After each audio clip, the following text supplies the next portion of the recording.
Movie के start में हमें ये बताया जाता है कि फ्यूचर में रोबोटिक साइंस बहुत ज़्यादा एडवांस हो जाएगी और इंसान कुछ रोबोट्स की मदद से अपने रियल लाइफ को आर्टिफिशियल लाइफ में चेंज कर लेंगे और उन रोबोट्स का नाम सरोगेट्स होगा और वो बिल्कुल इंसान जैसे होंगे जिन्हें ह्यूमंस के ब्रेन से ऐसी डिवाइस लिंक से किया जाएगा जिनमें 100 से ज़्यादा सेंसर्स होंगे और जब इंसान एक चेयर जैसे डिवाइस पर बैठेंगे वो सरोगेट्स उनके ब्रेन से अटैच हो जाएंगे जिसकी वजह से जो भी ह्यूमन सोचेंगे सरोगेट्स वो काम करेंगे विच मीन्स ह्यूमंस एक ही ब्रेन की हेल्प से दो बॉडीज को कंट्रोल कर सके। एक्चुअल में सरोगेट्स का इन्वेंशन डॉक्टर लायनल कैंटर ने डिसेबल्ड लोगों के लिए किया था ताकि वो भी नॉर्मल लोगों के जैसे लाइफ स्पेंड कर सके और सिर्फ 3 साल बाद ही इन सरोगेट्स का मिलिट्री में भी यूज करा जाने लगा और जैसे जैसे इन सरोगेट्स की डिमांड और प्रोडक्शन इंक्रीज होने लगी तो इनको नॉर्मल पब्लिक के लिए भी लेना ईजी हो गया क्योंकि इन सरोगेट्स का रेट बहुत चीप हो गया और इस चीज़ ने ह्यूमंस की लाइफ बिल्कुल चेंज कर दी और जैसे जैसे टाइम जाता गया लोगों ने अपने सरोगेट्स को ही काम पे भेजना स्टार्ट कर दिया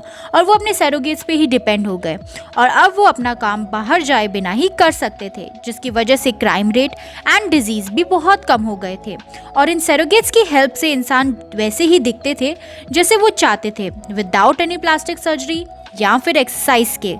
और फिर 7 साल बाद सरोगेट्स बनाने वाली कंपनी का ये दावा था कि दुनिया में 98% लोग सरोगेट्स को अपनी प्रैक्टिकल लाइफ में यूज़ कर रहे हैं और खुद बहुत कम बार जा रहे हैं और लोगों के सरोगेट्स ही आपस में मिला करते थे क्योंकि सरोगेट्स का यूज़ अब एक फैशन बन चुका था। लेकिन सब इस बात पर खुश नहीं थे। कुछ लोग सोच रहे थे कि इंसानों को अपनी लाइफ खुद जीनी चाहिए और इन लोगों ने यूएस में काफ़ी प्लेसेस पर सरोगेट्स फ्री जोन बनाए हुए थे जिनको उनका लीडर जिसका नाम प्रॉफिट था वो ये लीड करता था। अब उस सरोगेट्स को इन्वेस्ट किए हुए 14 साल हो चुके थे। सरोगेट्स ह्यूमन के लिए बहुत सेफ थे। अब मूवी में हम एक लड़के को देखते हैं जो कि क्लब जा रहा था लेकिन वो अपने डैड से झूठ बोल देता है कि वो ओपेरा देखने जा रहा है और फिर क्लब में जाकर वो एक बालकनी से जंप लगा देता है लेकिन उसे कोई चोट नहीं आती और वो बिल्कुल सीधा लैंड करता है। अब यहाँ हमें पता चलता है कि वो एक्चुअल में एक सरोगेट होता है और यहाँ वो पार्टी में एक लड़की के साथ डांस कर रहा होता है और फिर वो दोनों क्लब से बाहर आ जाते हैं जहाँ उन्हें एक आदमी बाइक पे बैठा हुआ दिखता है जो कि उन्हें एक स्पेशल डिवाइस से मारकर चला जाता है और जब वहाँ पुलिस आती है तब देखती है कि बॉय सरोगेट की चिप तो बिल्कुल जल गई है लेकिन गर्ल सरोगेट की चिप से उन्हें उसकी ओनर का पता चल जाता है और जब पुलिस ऑफिसर्स उसके घर जाते हैं तब उन्हें पता चलता है कि उस सरोगेट का ओनर तो असल में एक मिडिल एज आदमी होता है जो अपनी लिंक सरोगेट की वजह से मर गया था और ये इतने सालों में पहला मर्डर था जिसकी वजह से डिटेक्टिव टॉम बहुत हैरान था। नेक्स्ट सीन में हम टॉम को ट्रेन में देखते हैं जहां उसके आसपास सब सरोगेट्स हैं और अब वो घर पहुंचने पर वो अपने ओनर के लिए पानी लेकर आता है और यहाँ हमें पता चलता है कि टॉम भी एक सरोगेट ही था जिसका ओनर एक्चुअल में एक फैटी मिडिल एज्ड मैन था जो अपने लिए एक गुड लुकिंग और स्मार्ट सरोगेट का यूज किया करता था। अपने सरोगेट को अपनी एक्चुअल पोजीशन पे खड़ा रखने के बाद टॉम अपनी वाइफ से मिलने जाता है जहां उसे अपनी वाइफ से पहले उसकी सरोगेट मिल जाती है और टॉम काफी टाइम से अपनी रियल वाइफ से नहीं मिला था और वो उसकी सरोगेट से बात ही किया करता था। आज वो अपनी वाइफ की सरोगेट से कहता है कि वो अपनी वाइफ के साथ वेकेशन के लिए जाना चाहता है लेकिन उसकी वाइफ वेकेशन पे भी उसके सरोगेट को भेजना चाहती थी और वो कहती है कि उसे अपनी लाइफ सरोगेट्स के साथ भी एक्सपीरियंस करनी चाहिए। दूसरी तरफ हम कुछ टीनेजर्स को देखते हैं जो अपने फ्रेंड के घर जाने पर उसे मरा हुआ देखते हैं और वो भी उसी चेयर पर होता है जिस पे सरोगेट्स को कंट्रोल किया जाता है। यहाँ पुलिस ऑफिसर्स अब इस मर्डर की इन्वेस्टिगेशन कर रहे थे तब उन्हें पता चलता है कि जब किसी भी सरोगेट को मारा जाता है तब उनके ओनर भी मारे जाते हैं लेकिन ये स्टेटमेंट भी उन्हें सही नहीं लगती क्योंकि जो सरोगेट्स फील करते थे उनके ओनर्स फील नहीं कर सकते। अब सवाल ये था कि उन सरोगेट्स के मरने पर इंसान कैसे मर सकते हैं। टॉम और उसके साथियों को पता चलता है कि अभी जिसका मर्डर हुआ था वो एक्चुअल में लायनल कैंटर का बेटा था जिसे हमने पहले सीन में चेयर पर बैठे देखा था। इसका मतलब ये था कि वो उसका बेटा था जिसने सरोगेट्स का इन्वेंशन किया था। अब डिटेक्टिव टॉम उससे मिलने के लिए अपॉइंटमेंट सेट करते हैं और उसके ऑफिस पहुंचने पर वो लायनल कैंटर के सरोगेट से मिलते हैं। यहाँ उन्हें पता चलता है कि doctor Cantor at a time 7 surrogates use कर रहे थे जो कि इलीगल है लेकिन क्योंकि वो सरोगेट्स इन्वेंटर थे तो पुलिस भी इस बात को इग्नोर करती है। लेकिन इन्वेस्टिगेशन करने पे पता चलता है कि जिस टाइम उस लड़के का मर्डर हुआ होता है उस टाइम भी वो अपने फादर के ही सरोगेट को कंट्रोल कर रहा था। इसका मतलब कि जिसने भी उस लड़के को मारा था वो एक्चुअल में डॉक्टर कैंटर को मारना चाहता था। इसके बाद टॉम सरोगेट वाली कंपनी में जाता है जहां सरोगेट्स बनाए जाते हैं एंड इन्वेस्टिगेट करना स्टार्ट करता है, जहां उस कंपनी का ओनर उनकी बात को गलत कहता है और कहता है कि एक सरोगेट अपने ओनर के लिए बिल्कुल सेफ है क्योंकि उन सरोगेट्स को ह्यूमन का ब्रेन ही कंट्रोल करता है।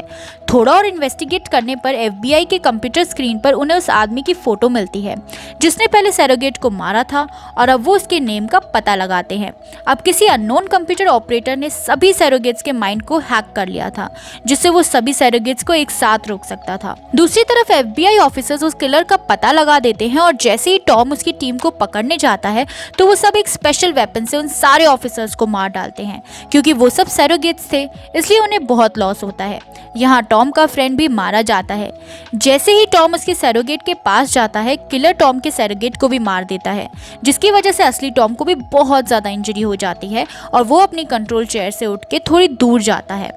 और वो बेहोश हो जाता है। नेक्स्ट सीन में हमें उस किलर और उसके ग्रुप का पता चलता है। वो किलर एक एंटी सरोगेट कम्युनिटी से लिंक था और उसका लीडर उसे पूछता है कि क्या तुमने टॉम को सब कुछ बता दिया, जिस पर वो बताता है कि नहीं, मैंने उन्हें कुछ नहीं बताया। थोड़ा और बात करने पर हमें ये पता चलता है कि सारे मर्डर्स उस लीडर ने ही करवाए होते हैं। अब उस किलर के बहुत कहने पर भी कि उसने लीडर के बारे में कुछ नहीं बताया, लीडर उसे मार देता है। दूसरी तरफ टॉम को हॉस्पिटल में बताया जाता है कि उसे जॉब से कुछ दिनों के लिए सस्पेंड किया जाता है, लेकिन वो अभी भी उस केस को सॉल्व करने के लिए डिटरमाइंड रहता है। इसलिए बहुत सालों बाद अब वो बिना किसी सरोगेट के बाहर आता है और सरोगेट रेस्ट्रिक्टेड एरिया में जाता है उस वेपन के बारे में इन्वेस्टिगेट करने के लिए।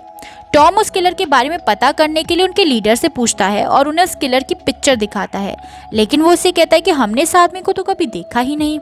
इतने में उस लीडर के गार्ड्स को शक हो जाता है कि टॉम एक पुलिस वाला है, इसलिए वो उसे मारना शुरू कर देते हैं। टॉम उस एरिया से निकल जाता है। रास्ते में उसे कांटर का सरोगेट मिलता है जो उसे अपने बेटे के मर्डर के केस की प्रोग्रेस के बारे में पूछता है और फिर वो टॉम को एडवाइस देता है कि उस वेपन को ढूंढे जिससे सरोगेट्स और इंसान मर रहे हैं और इस तरह से उनका केस इजीली सॉल्व हो जाएगा। दूसरी तरफ कोई टॉम की डिटेक्टिव साथी जेनिफर को भी उसके घर में जाकर मार देता है और मारने वाले उसके सरोगेट को कंट्रोल कर रहा होता है, पर यह बात अभी तक कोई नहीं जानता था। नेक्स्ट सीन में टॉम आर्मी जनरल से मिलता है और उसने उस वेपन के बारे में सारी इन्फॉर्मेशन लेता है और उससे पता चलता है कि वो वेपन सरोगेट्स के सॉफ्टवेयर को अटैक करता है, जिसकी वजह से उसका कंट्रोलर भी मर जाता है। वो कहता है कि ये वेपन बहुत डेंजरस है, जिसकी वजह से इसका प्रोडक्शन और यूज को बंद कर दिया है। इस बात पर टॉम उनसे कहता है कि एंटी सरोगेट सोसाइटी इसका यूज अभी नहीं कर रही है और अब आर्मी के लोग उनसे इस वेपन को वापस लेने जाते हैं। इसके बाद हम फिर से जेनिफर सरोगेट को देखते हैं, जहां उसे एंटी सरोगेट सोसाइटी मतलब कि प्रॉफिट से उस वेपन को वापस लेने का ऑर्डर मिलता है, क्योंकि अब वो उन्हीं के कंट्रोल में थी और उनके ग्रुप का पार्ट थी। इसके बाद टॉम अपनी वाइफ के सरोगेट के पास जाता है जो काफी ओल्ड और अपनी सरोगेट से अपोजिट लग रही थी। उसने अपने आप को सरोगेट लाइफ में कैद कर लिया था जब से उसके बेटे की डेथ हुई थी।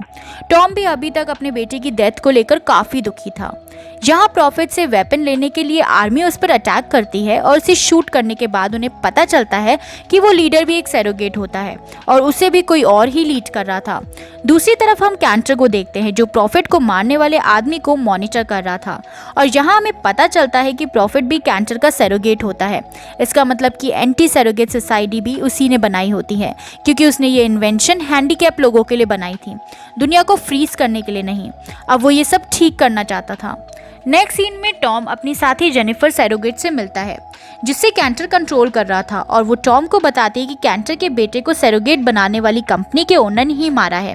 क्योंकि उन्हें पता चल गया था कि कैंटर सरोगेट के यूज को बंद कर रहा है, जिसकी वजह से उनकी कंपनी को बहुत बड़ा लॉस हो जाएगा। इसलिए उन्होंने कैंटर को मारने का फैसला किया, लेकिन गलती से उन्होंने कैंटर के बेटे को मार दिया। कैंटर अपने बेटे की डेथ से बहुत दुखी था, इसलिए वो सबको मारने का फैसला करता है और कैंटर के कहने पर ही, यानी उस प्रॉफिट की शक्ल में कैंटर ने ही अपने सरोगेट को मारने का कहा था, लेकिन गलती से उस आदमी ने उसके बेटे को ही मार दिया। तो इसका मतलब ये था कि कैंटर ही अपने बेटे का कातिल होता है और इसलिए उसने बिना वजह ही उस आदमी को मार दिया, जिसे सब समझ रहे थे प्रॉफिट ने मारा है। और इसी के साथ मूवी एंड हो जाती है।